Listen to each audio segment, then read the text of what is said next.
자, 안녕하세요. 반갑습니다. 주식하는 예력대기 이정열입니다. 자, 대한전선을 브리핑 드리도록 할 텐데요. 대한전선. 자, 일단은 우려감들이 있고 좀 기대감들이 같이 두 가지가 좀 있습니다. 일단 실적에 대한 부분들, 실적 발표가 뭐 아직까지 나온 것들은 아닌데요. 일단은 제가 이제 말씀을 드리는 것들은 기간이 뭐 확실하진 않겠지만 지난번에 잠정 실적이 나왔을 때 다음 직후 분기였죠. 그러니까 조만간 이제 잠정 실적이 좀 나오지 않을까. 3월에서 4월 1분기 넘어가는 바로 다음 달 29일, 그리고 6월에서 2분기에서 3분기로 넘어가는 바로 이때쯤에 2분기 실적 발표했었고, 3분기 그럼 이제 29일이니까 10월 29일에 실적을 좀 발표하지 않을까 이렇게 좀 보고 있는 상태고, 우리 수주 내역들을 좀 확인할 수 있는 이런 반기 보고서를 클릭하면은 반기니까 반기 1분기 2분기 반기, 자, 이게 매출 및 수주 상황들 여기 이제 좀 자세히 들여다 보면 여기에 이제 수주 금액이 뭐 얼마다, 전력 및 통신선 이렇게 수주 상황들이 좀 나오잖아요. 반기 보고서들을 확인할 수 있는 시기는 그 다음 달인 아무래도 11월 15일이나 16일쯤, 주말에 또 껴있으면 달라질 수 있는데 15일이나 16일쯤에 나오겠네요. 11월 16일. 자, 그러면 조만간 28일 되겠네요. 토요일이니까 28일 금요일에 영업 장점 실적이 나올 거고, 잠정 확정 실적이 아닙니다. 28일에 나올 거고, 여기 보시면은 다음 달 11월 16일쯤에 반기 보고서가 분기 보고서가 나올 거다. 이렇게 좀 말씀을 좀 드릴 수 있을 것 같고, 일단은 뭐 보고서가 안 나온다라고 해도 우리 사업 보고서를 통해서 확인할 수가 있는 내용들이 있으니까 추후에 공시가 좀 나와주면 실질적인 부분들도 체크를 해가면서 보도록 할 겁니다. 자, 일단은 에스컬레이션 조항이 있지만 구리 가격이 하락하는 거에는 아무래도 영향이 좀 있다라고 말씀을 좀 드렸었죠. 그동안에도. 자, 수주가 계속 이제 탄탄할 것이다라고 가정을 하고 보고 있는 상황들인데, 일단은 먼저 수주에 대한 내용들 먼저 좀 말씀을 드릴게요. 일단 수주 잘 들어와 줄 것이냐. 자, 우리 구리 가격이 하락을 한다라는 것들은 이 경제가 침체가 된다라는 그런 우려감들이 같이 깔려 있는 상태입니다. 그러니까 무슨 얘기냐? 구리 가격이 올라가기 위해서는 수요가 같이 증가가 돼야 돼요. 수요가 낮아지는데 구리 가격이 올라갈 수는 없습니다. 그렇기 때문에 이런 것들, 수요가 증가돼야 구리 가격이 올라간다. 반대로 구리 가격이 떨어진다 봤을 때 수요도 같이 떨어진다라는 것을 확인할 수가 있죠. 자, 그렇게 되면은 구리 가격이 지금 떨어지고 있잖아요. 수요도 같이 떨어지고 있으니까 이게 만약에 수주의 감소로 이어지진 않을까라는 이런 우려감들은 같이 있는 상황들입니다. 그렇기 때문에 이 구리 가격 하락이 수주의 감소로 이어지지 않는다라는 것만으로도 일단 안도를 좀 확인할 거예요. 대신에 이 구리 가격이 낮은 가격에서 우리 이 가격을 말씀드렸잖아요. 여기서 내가 원자재를 매입을 해가지고 전설을 만들어서 구리 가격이 올라갔어요. 그럼 이 가격에 받는 게 이게 에스컬레이션 조항이에요. 자, 구리 가격을 내가 뭐 톤당 1000만원에 사왔는데 팔려고 하니까 1200이다. 그러면은 원자재 가격을 1200으로 이 200에 대한 재고 수익이 남는 거예요. 구리 가격이니까. 그렇기 때문에 1200 이렇게 올라가는 건 긍정적인데, 떨어지는 거는 일단 1200은 그대로 받을 겁니다. 이렇게 떨어졌다고 1000만원으로 다시 떨어졌다고 해서 1000만원 받으면 오히려 뭐 손실이 좀 날 수 있으니까 사업 입장에서 안 팔려 그럴 거잖아요. 그러니까 이거는 최소한 보장을 해줄 겁니다. 근데 수주가 떨어진다라고 하면은 구리 가격이 떨어졌을 때 최소한 이 마진에 대한 거, 마진율, 이때가 영업이익률이 15%다. 예를 들어서 15%다라고 하면은 이 15%에 대한 영업이익이 낮았지만은 떨어지면은 일단은 이 가격에서 이 가격에 파니까 영업이익률이 아무래도 10%, 뭐 5% 축소가 될 수가 있죠. 자, 이런 영업이익에 대한 부분들은 여기 이 부분들을 확인하면 됩니다. 여기서 우리가 분기에 보면 영업이익이 증가가 됐었다가 또 이번에 구리 가격이 하락을 하면서 축소가 좀 되기도 했었어요. 뭐 이게 절대적인 부분들은 아니고 뭐 별도적인 부분들을 보면은 영향이 좀 크긴 했었지만, 아무래도 일단은 매출도 그렇고 영업이익도 증가되고 있었던 요인들이 있었고, 자, 하여튼 어찌됐든 간에 영업이익률은 이걸 보면 돼요. 3%대, 2%대 영업이익률이 좀 나오고 있는 상황들이죠. 자, 이거 연간으로 보면은 작년에 얼마나 벌었느냐, 영업이익률이 1.9% 수준입니다. 근데 3%까지 회복을 할 필요가 있겠죠. 근데 이번에 2분기의 실적이 좀 낮아졌다 보니까 아무래도 이 영업이익률적인 부분들이 조금 축소가 될 수 있을 가능성들, 3분기 실적들 체크를 좀 잘 해볼 필요는 있을 것 같아요. 구리 가격이 하락하고 있는 요인들을 또 추가적으로 말씀을 드리면은, 구리 가격 하락을 한다. 이게 수요가 떨어진다라는 것들은, 우리가 구리가 사용을 안 하는 데가 없다라고 했잖아요. 우리가 지금 제가 이 전자펜 이것도 전부 다 구리가 다 들어갑니다. 안 들어가는 곳이 없어요. 그렇기 때문에 구리는 경제랑 선행합니다. 같이 동행합니다. 동행. 어느 정도 선행하는 것들도 좀 있긴 있는데, 자, 수요가 즉 경기에 대한 소비가 얼마나 될 것이냐, 이걸 얘기를 하는 거거든요.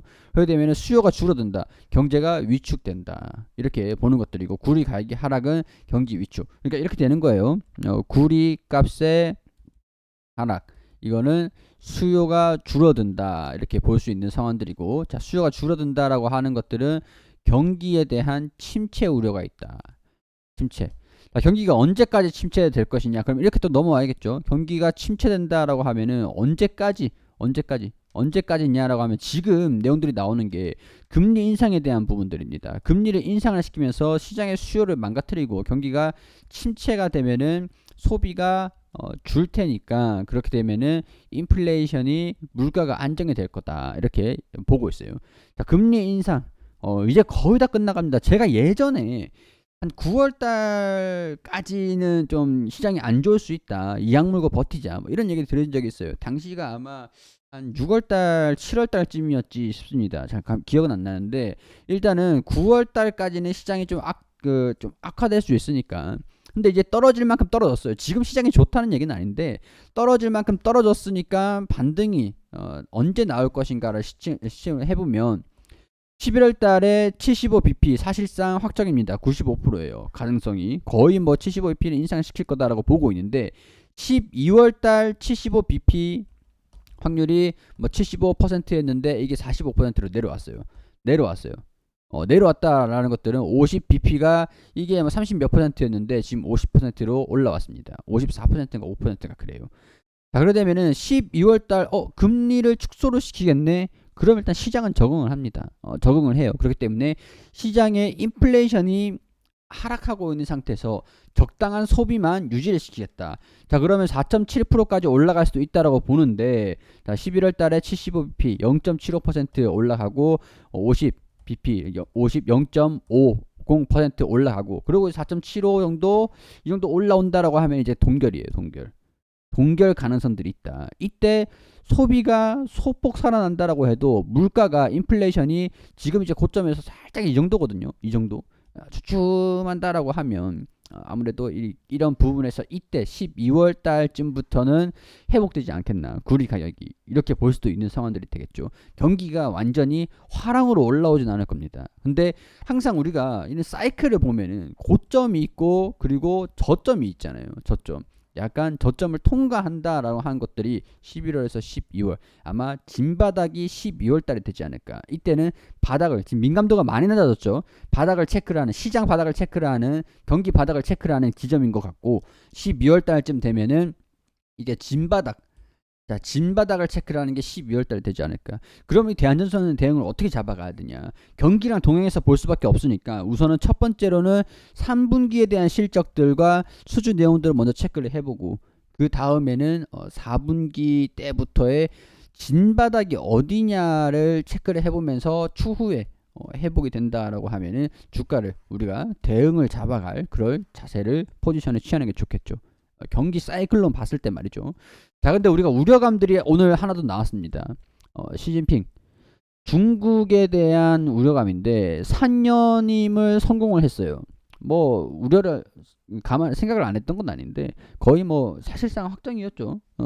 뭐 특별한 그런 뉴스들은 아니었습니다. 근데 발언이 좀 문제가 됐던 게, 일단은 경제에 대해서 친화적인 인사들 두 명이 있는데, 이 두 명을 내쳤습니다. 없애버렸어요. 그러니까 중국 경기에 대한 우려감들, 우려감들이 좀 반영이 됐다라고 볼 수 있을 것 같고, 중국이 참고로 구리의 최대 소비 국가입니다. 최대 소비 국가가 될 수밖에 없는 게 세계의 공장이라 그러잖아요. 근데 이 친환경 인사들 2명을 제외를 해버렸으니까 경기에 대한 우려감들이 좀 반영이 됐고, 이게 좀 변수인 것 같아요, 단기적으로는. 자, 그리고 대만에 대한 전쟁 얘기들이 좀 있었기 때문에 아무래도 이런 부분들이 우리가 이게 중국 경기에 대한 변수, 우리나라가 경제 의존도가 특히 이제 구리 최대 소비 국가이기 때문에 구리 가격이 올라가기 위해서는 중국 경제가 좋아야 되는데 좀 약간 커플링이 좀 되는 것들이 좀 있거든요, 가격적인 부분들이. 그러니까 영업이익이 회복이 되는 것들은, 중국 경제가 좀 회복되는 것들도 같이 좀 봐야 될 것 같다, 이렇게 말씀을 좀 드릴 수밖에 없는 상황들. 그리고 대만을 침공을 해서 무력으로라도 통일하겠다, 이런 뭐 말도 안 되는 뻘소리를 좀 하고 있는데, 그래서 실질적으로 대만의 전쟁이 일어난다 그러면은 뭐 물가 상승 요인들이 좀 꺾일 수가 있겠죠. 그렇기 때문에 좀 우려감들이다, 이렇게 말씀을 좀 드릴 수 있을 것 같은데, 대한전선 같은 경우에서는 좀 우크라이나, 사우디죠, 사우디하고 조인트 벤처를 해가지고 사우디의 글로벌 경쟁력을 좀 확장을 시키겠다, 이런 얘기들이 나와주고 있어요. 자, 이 얘기는 일단 사우디 쪽에서 진행을 하고 있는 네옴시티에 대한 기대감도 있는 상황들이고, 우크라이나의 재건이 언제 될지, 지금 또 이제 미국 같은 상황에서는 또 이제 공화당이 있고 민주당이 있는데, 공화당 같은 경우에서는 이제 적극적으로 바이든 너가 좀 이제 휴전에 대한 협상은 아니더라도 좀 여기에 좀 적극적으로 좀 나서라, 아니면 우크라이나를 좀 지원해 주는 거 좀 부담스러우니까 좀 줄여라, 이렇게 얘기를 했습니다. 그리고 민주당 같은 경우에서도 휴전 협상에 적극적으로 나서야 된다, 뭐 이런 얘기를 좀 하는 상황들이기 때문에 바이든 입장에서는 중국 정치적인 부분, 내부적인 부분에서는 조금 우크라이나를 지원을 해줘야 되나, 아니면 러시아는 조금 화해를 해야 되나, 이런 얘기들이 좀 있었어요, 정치적인 부분들. 이게 중간 선거가 좀 다가오고 있던 상황이었기 때문에 중간 선거로 정치적인 이권 다툼이 좀 있었던 것 같습니다. 이런 상황이 진행이 되고 있는 상황들이다라고 알고만 계시면 좋을 것 같고, 일단 우크라이나 쪽으로 이제 우리 재건에 대한 이 모멘텀들, 이게 좀 반영이 될 수 있다라는 게 우리 휴전 협상 가능성들이 좀 높아지면 높아질수록 재건에 대한 부분들, 기대감들이 좀 반영이 될 필요는 있을 것 같아요. 우크라이나에 직접적으로 수주를 하지 않더라도, 납품을 하는 것들이 좀 없다고 하더라도 실질적으로 구리가 최대로 좀 소비가 될 수 있는, 재건 과정 중에서 구리가 소비가 될 수 있는 그런 상황들이기 때문에 이런 부분들, 뭐 전략 인프라라든가 그런 것들 기대를 좀 해볼 수 있는 상황들이다라고 말씀을 좀 드릴 수 있을 것 같아요. 네옴시티하고 우크라이나 재건에 대한 모멘텀들은 좀 아직까지는 살아있는 분위기인 것 같은데, 뭐 이것들도 전부 다 뭐 구리 가격에 대한 부분들, 경기에 대한 부분들, 금리에 대한 부분들 전부 다 이제 변수로 좀 있는 상황들이니까 대한전선이 좀 잘 헤쳐나가기를 바라야 되는 상황들이다라고 정리를 좀 할 수 있을 것 같아요. 자, 오늘 같은 경우에서는 공매도가 조금 증가됐습니다. 외국인도 매도하는 동향들을 좀 보여줬는데 21선을 돌파하는 모습들을 보여줬어요. 약간 차익실현 매물들도 좀 나와주고, 시장이 워낙 좀 안 좋았었던 상황들이라서 제가 이제 예측하는 시장은 뭐 그냥 우행보 흐름들을 계속 이어갈 것이다 라고 보고 있어요. 일단 뭐 반도체 업종들이 좀 개선이 되고 있는 상황들이긴 한데, 여전히 11월 12월 달 다 왔습니다. 거의 다 버티셨어요 이제. 자, 여기서 이제 우리가 최대로 바라야 되는 것들은 우행보 수준들이다. 21선을 이탈하지 않고 지금 잘 버텨주는 모습들만 보인다고 하면 단기적으로 1600원까지는 잠깐 좀 슈팅 흐름들이 좀 나와주면서 차익 실현 매물들도 같이 좀 소화하는 과정들을 거쳐주지 않을까, 이런 생각들이 좀 드니까요. 우리 대한전선 가지고 계시는 분들, 이런 내용들 전반적으로 좀 포괄적으로 설명을 드렸는데, 자세한 내용들 같은 경우에서는 우리 무료방 오셔서, 아니면 좀 댓글로 남겨주시면은 제가 이제 설명 좀 드리도록 할 테니까요.